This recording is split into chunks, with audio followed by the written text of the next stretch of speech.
ಪರರ ಸ್ಥಿತಿ ನೋಡಿ ಬದುಕುವುದಕ್ಕಿಂತ ಪರಿಸ್ಥಿತಿ ನೋಡಿ ಬದುಕುವುದು ಮೇಲು. Very good morning, welcome to day 2 of getting my channel monetised. ಇವತ್ತಿನ ದಿನ ನನಗೆ ಜಿಮ್ಮಿಗೆ ಹೋಗೋಕ್ಕಾಗಲಿಲ್ಲ, ಹಾಗಾಗಿ ನಾನು ಸ್ವಲ್ಪ ಯೋಗನ ಮನೆಯಲ್ಲೇ ಮಾಡ್ಕೋತಾ ಇದ್ದೆ. ಸ್ವಲ್ಪ ಹುಷಾರು ತಪ್ಪಿದೆ, ಸೊ ನೀವು ಅದನ್ನ ನನ್ನ ವಾಯ್ಸಲ್ಲಿ ಕೂಡ ಇವಾಗ ನೋಡ್ತಿರ್ಬೋದು. ವಾಯ್ಸ್ ಸ್ವಲ್ಪ ಚೇಂಜ್ ಆಗಿದೆ.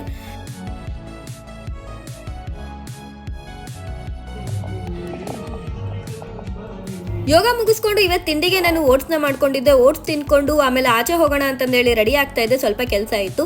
ಈ ಥರ ಬಿಸಿಲಿಗೆ ಇರೋ ಮತ್ತೊಂದು ಕೂದಲು ಕೂಡ ಕೂದಲು ಬಿಟ್ಕೊಂಡು ಹಾಳು ಮಾಡ್ಕೊಡೋದು ಬೇಡ ಅಂತಂದ್ಬಿಟ್ಟು ಬಂದು ಕೊಟ್ಕೊಂಡು ಆಚೆ ಹೋದೆ. ಬಿಸಿಲು ನಿಜ ತಡೆಯೋದಕ್ಕೆ ಆಗ್ತಾ ಇಲ್ಲ. ಮನೆಗೆ ಬಂದ ಕೂಡಲೇ ಫ್ಯಾನ್ ಆನ್ ಮಾಡ್ಕೊಂಡು ಆ ಫ್ಯಾನ್ ಗಾಳಿಗೆ ಕೂತ್ಕೋತಾ ಇದ್ರೆ ನಿಜ ಅದಕ್ಕಿಂತ ಸ್ವರ್ಗ ಇನ್ನೊಂದಿಲ್ಲ ಅಂತಂದೇಳಿ ಅನ್ಸ್ಬಿಡ್ತು. ಇಷ್ಟೊಂದು ಹೀಟಲ್ಲಿ ಸುಮಾರು ಸ್ಕೂಲ್ಸಲ್ಲಿ ಚಿಕ್ಕ ಮಕ್ಕಳಿಗೆಲ್ಲ ರಜೆನೇ ಡಿಕ್ಲೇರ್ ಮಾಡಿಬಿಟ್ಟಿದ್ದಾರೆ ಜರ್ಮನಿನಲ್ಲಿ. ಹಾಗೆ ಓದಕ್ಕಂತಂದೇಳಿ ಕೂತ್ಕೊಂಡೆ. ಎಷ್ಟೊತ್ತು ಇವತ್ತು ಕಾನ್ಸಂಟ್ರೇಟ್ ಮಾಡಿ ಮೊಬೈಲ್ ಮುಡ್ದಿರೋ ಓದಕ್ಕಾಗತ್ತೆ ಅಂತಂದೇಳಿ ನೋಡ್ತಾ ಇದ್ದೆ. ಅರ್ಧ ಗಂಟೆ ಮೇಲೆ ಕಾನ್ಸಂಟ್ರೇಟ್ ಮಾಡೋಕ್ಕೆ ಆಗಲಿಲ್ಲ.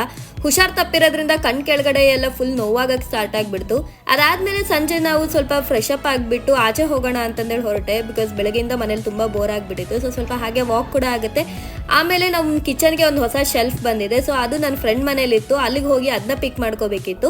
ಹಾಗಾಗಿ ನಾನು ನನ್ನ ಫ್ರೆಂಡ್ ಮನೆಗೆ ಹೋಗ್ಬಿಟ್ಟು ಶೆಲ್ಫ್ನ ಎತ್ಕೊಂಡು ಮನೆಗೆ ಬಂದ್ವಿ. ನಮ್ಮ ಕಿಚನ್ನ ನೀವೀಗ ನೋಡ್ತಾ ಇರ್ಬೋದು. ಎಷ್ಟೊಂದು ಪಾತ್ರೆಗಳು ಅಲ್ಲಲ್ಲೇ ಇರೋದ್ರಿಂದ ತುಂಬ ಮೆಸ್ ಆಗಿತ್ತು. ಇವಾಗ ಇದು ಒಂದು ಹಂತಕ್ಕೆ ಸರಿ ಹೋಗಿದೆ ಅಂತ ಅನ್ಕೋತೀನಿ.